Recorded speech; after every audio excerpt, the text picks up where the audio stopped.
فوج تھی جب مشرف صاحب کا دور تھا تو ایم کیو ایم کو جو طبقہ بھی پاکستان میں خیال کرتا ہے کہ عروج ملا تھا، ٹھیک ہے نا جی، فوج پوری طرح ایم کیو ایم کے ساتھ تھی، ٹھیک ہے نا جی، انہوں نے عروج بخشا سارا معاملہ، اس وقت بھی آپ کے خیالات ریاست کے بارے میں یہی تھے؟ اور دوسرا اب اگر یہ بیان آتا ہے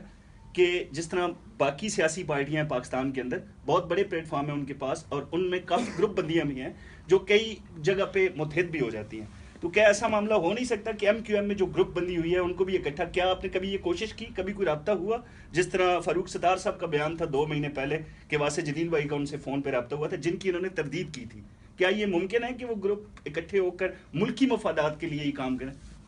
دیکھیے بات یہ کہ جب آپ پولیٹیکل ڈفرینسز کی بنیاد پر الگ ہوں تو ایک ڈفرینٹ سینیریو ہوتا ہے،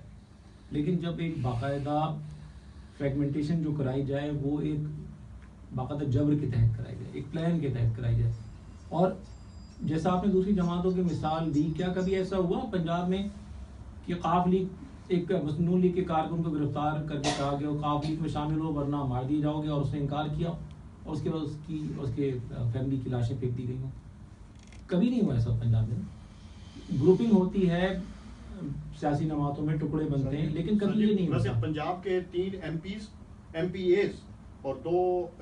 خواتین ایم پی۔ ندیم بھائی، جیسا کہ ابھی پریس کانفرنس کے دوران آپ نے بتایا کہ جو پاک سرزمین پارٹی کے اندر جو ابھی ان کے ساتھ جو لوگ ہیں وہ اپنے گھر والوں کے تحفظ کے لیے اور اپنی جان بچانے کے لیے اس پارٹی میں گئے، جن کی تعداد تقریباً 95% بنتی ہے، تو اس پہ ذرا مزید روشنی ڈال دیں۔ دیکھیں، لوگوں کو آپشن دیے جا رہے ہیں کہ آپ کے پاس یا تو یہ چوائس ہے کہ آپ پی ایس پی کو جوائن کر لیجئے،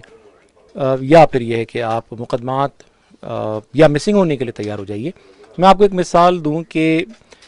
گزشتہ دنوں خبر آئی کہ ایم کیو ایم لیاقت آباد کے سیکٹر جو سابقہ انچارج تھے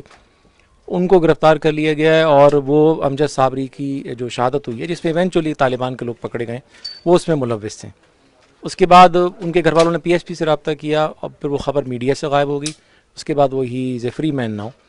اب وہاں پہ ایک پورا کلچر ہی بنا دیا گیا ہے کہ آپ کسی پر بھی نام آ جاتا ہے میڈیا کے اندر کہ فلاں آدمی دہشت گرد ہے یا ایم کیو ایم لندن سے تعلق ہے اس کا، اس کے بعد اس پہ زمین تنگ ہو جاتی ہے، پھر اس کو آفر کی جاتی ہے پی ایس پی میں شامل ہو جاؤ۔ صرف پی ایس پی یا فاروق ستار صاحب؟ 2 آپشن ہوتے ہیں، دیکھیں پہلا ہوتا ہے پی ایس پی کا اور دوسرا ہوتا ہے پی آئی بی کا، اور یہ بہت کامن ہے کہ آپ پی ایس پی یا پی آئی بی میں چلے جائیں تو سارے گناہ معاف ہو جائیں گے، لیکن پی ایس پی پہ ان کی جو ہے نظر کرم بہت زیادہ ہے، اور وہ ایک جس کو کہتے ہیں نا کہ وہ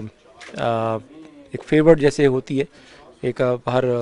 بہت سارے لوگوں کی جیسے جن کی ملٹیپل وائفز ہوتی ہیں، تو کوئی خاص